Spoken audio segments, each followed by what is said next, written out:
our victory closer. Ебашить буду!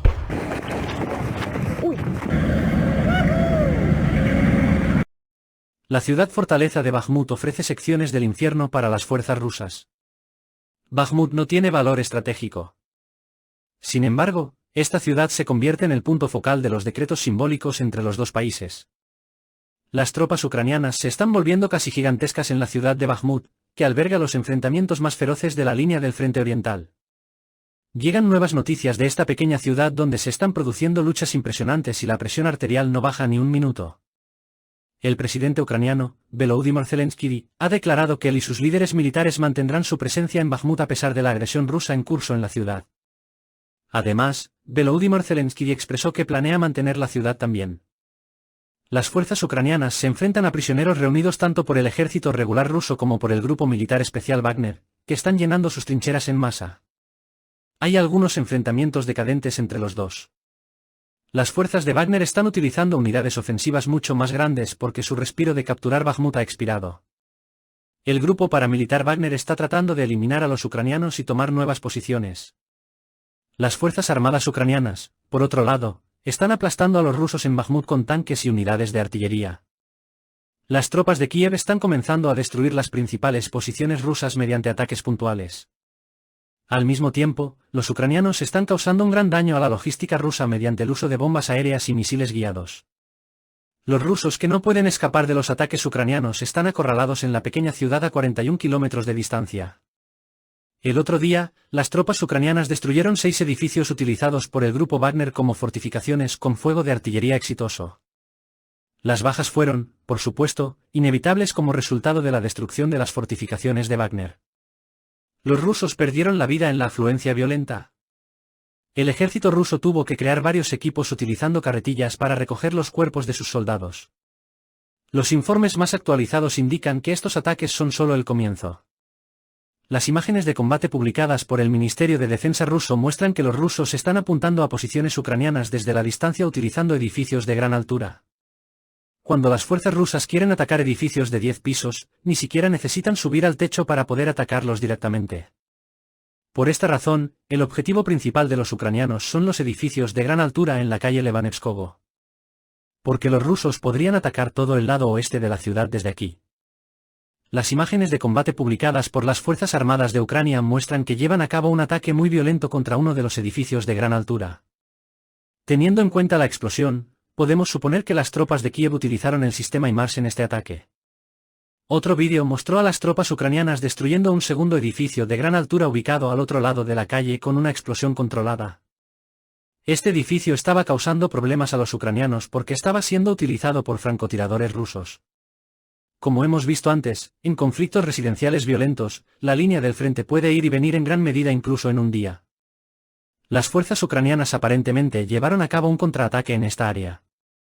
Los ucranianos han recuperado el área y han colocado explosivos. El momento fue perfecto, ya que la operación se programó para coincidir con el momento exacto en que los rusos se estaban reagrupando. Gracias a este excelente momento, las fuerzas de Kiev pudieron hacer un progreso significativo. Después de la exitosa operación, las fuerzas ucranianas lograron un resultado mucho mejor del que podrían haber recibido de un ataque HIMARS. También ha habido muchos cambios en el centro de la región. Muchos informes afirman que las fuerzas ucranianas han abandonado las facultades de ingeniería y medicina y están tomando posiciones en edificios de gran altura en la parte trasera. Algunos analistas sugieren que el objetivo es acercarse a la línea de defensa principal, mientras que otros sugieren que esto se hizo de manera inverosímil debido al avance ruso en el sur. Aparentemente, la primera explicación es más apropiada, porque las imágenes de combate actuales muestran que las fuerzas rusas aún no han podido establecer un control estricto en esta región. Los principales objetivos de las tropas rusas aquí eran dividir en dos las fuerzas ucranianas en Bakhmut. Pero a pesar de que los rusos decapitaron la facultad industrial, los soldados ucranianos todavía se mueven libremente entre estas dos partes de la ciudad. Esto se debe a la geografía local. Dado que el área detrás de las casas es más baja, no es posible abrir fuego directamente desde esta área. Las imágenes de combate actuales mostraron que las fuerzas ucranianas hicieron una incursión inesperada en las posiciones rusas y abrieron un fuego devastador al atacar con dos tanques desde dos direcciones separadas. Después de la redada, los operadores de drones observaron cómo las tropas rusas se movían por el área con carretillas y recogían los cuerpos de sus soldados muertos.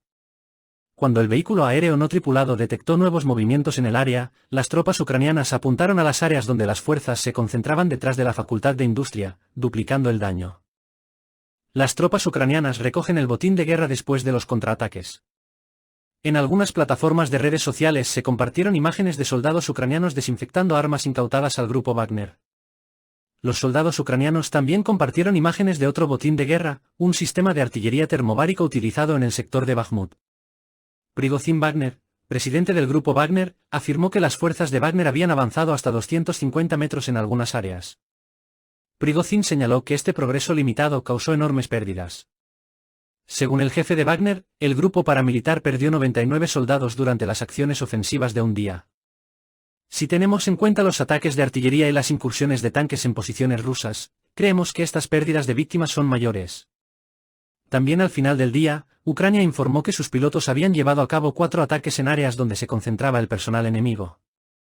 Kiev anunció que el fuego de cohetes y artillería alcanzó 5 áreas donde se concentraban armas y equipo militar, así como un depósito de municiones y un centro logístico.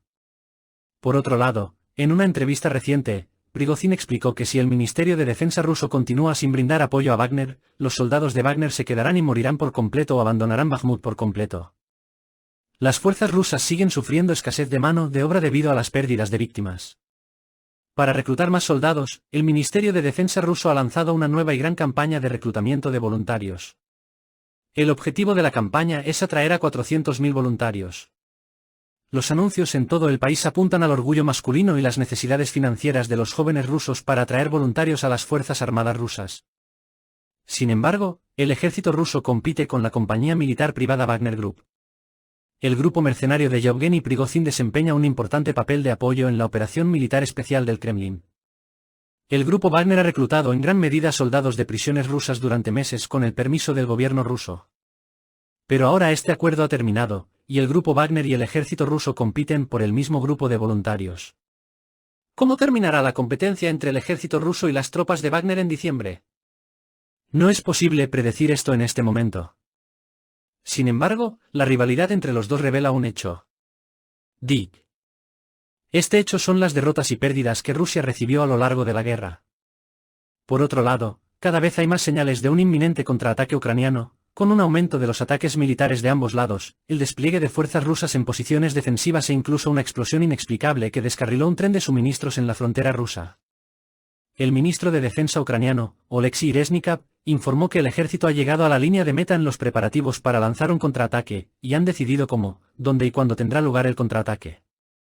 Rusia ha construido algunos de los sistemas de defensa militar más extensos vistos en cualquier parte del mundo durante décadas, dijo la Agencia de Inteligencia de Defensa del Reino Unido en un comunicado. Parece que las fuerzas ucranianas están listas para lanzar un contraataque en cualquier momento. El ejército ruso, consciente de esta situación, ha cambiado al modo defensivo.